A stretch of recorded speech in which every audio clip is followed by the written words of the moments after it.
আজকে মোরলা মাছ দিয়ে বানিয়ে ফেলছি মোরলা মাছের ঝাল, কিন্তু বেগুন দিয়ে। তোমরাও বাড়িতে একবার এই রেসিপিটা ট্রাই করতে পারো।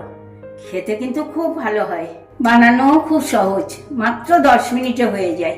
তাহলে চলো শিখে নেওয়া যাক বেগুন দিয়ে মোরলা মাছের ঝাল।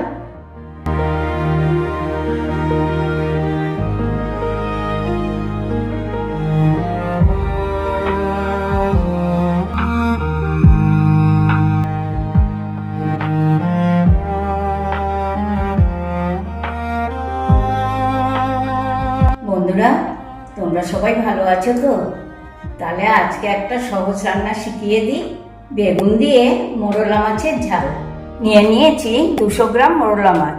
এর মধ্যে দিয়ে নিচ্ছি অল্প করে একটু হলুদ গুঁড়ো, দেব অল্প করে একটু নুন।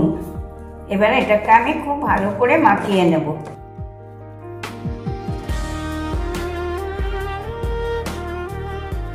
এবার আমি এটাকে 10 মিনিট রেখে দেব। 10 মিনিট হয়ে গিয়েছে। এবার আমি গ্যাসের ফ্লেমটা অন করে নিচ্ছি। এবার একটা কড়াও বসিয়ে নিচ্ছি। কড়াটা গরম হয়ে গিয়েছে, দিয়ে নিচ্ছি কিছুটা সরষের তেল। তেলটা গরম হয়ে গিয়েছে। এবার আমি মোরলা মাছগুলোকে ভেজে নেব।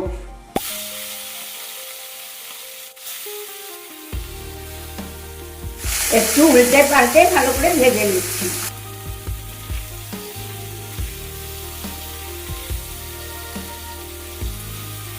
এই দেখো, মাছগুলো ভালো করে ভাজা হয়ে গিয়েছে।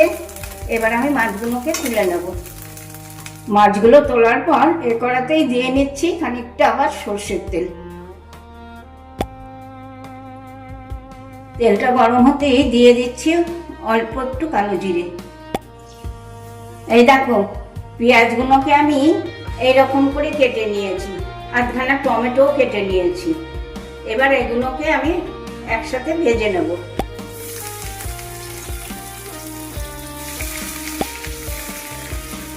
সঙ্গে নিয়ে নিয়েছি এইরকম লম্বা লম্বা করে একটু বেগুন কেটে।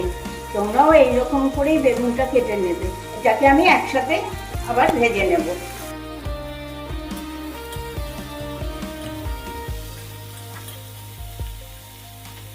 সঙ্গে দিয়ে নেব 1/2 চামচ নুন।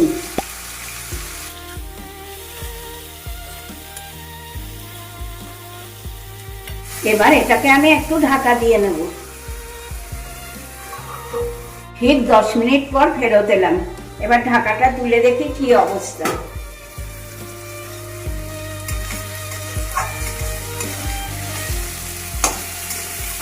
এবার হয়ে গিয়েছে। দেখো, বেগুনটাও ভাজা হয়ে গিয়েছে, পেঁয়াজ টমেটো সবই একসাথে ভাজা হয়ে নরম হয়ে গিয়েছে। এবার আমি এর ভেতরে একদম অল্প করে একটু জল দিয়ে নেব। এবার এক এক করে আমি সব মশলাগুলো দিয়ে নেব। 1/2 চামচ হলুদ গুঁড়ো, ছোট চামচের 1 চামচ লাল লঙ্কার গুঁড়ো, দেব একদম অল্প করে একটু কাঁচা লঙ্কা বাটা। এবার আমি এটাকে একসাথে একটু কষিয়ে নেব।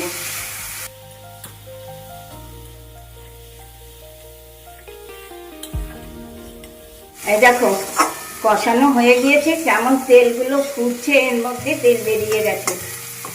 এবার আমি পরিমাণ মতন অল্প করে একটু জল দিয়ে দেবো।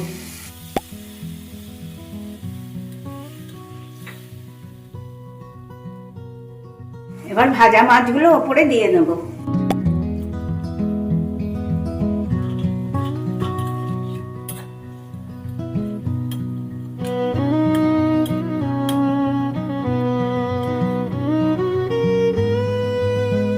মাত্র 2 মিনিট ফুটতেই হয়ে গেল বেগুন দিয়ে মোরলা মাছের ঝাল। মাছগুলোকে একটা পাত্রে ঢেলে নেব। ঢেলে নিচ্ছি একটা পাত্রে। কি বন্ধুরা, কত সহজে বানিয়ে ফেললাম না বেগুন দিয়ে মোরলা মাছের ঝাল রেসিপিটা? তোমাদের ভালো লেগেছে তো? যদি ভালো লেগে থাকে তাহলে ফেসবুক, ইউটিউবে একটা লাইক, একটু কমেন্ট করে আমাকে জানিও। আর শেয়ারও করা চাই, কিন্তু ভুলে যাওনি নিশ্চয়ই। মুখার্জি কিচেন। তাহলে আজকে আসি, টাটা, বাই বাই। তোমরা সবাই ভালো থেকো, সুস্থ থেকো। নেক্সট দিন আবার চলে আসবো নতুন নতুন রেসিপি নিয়ে।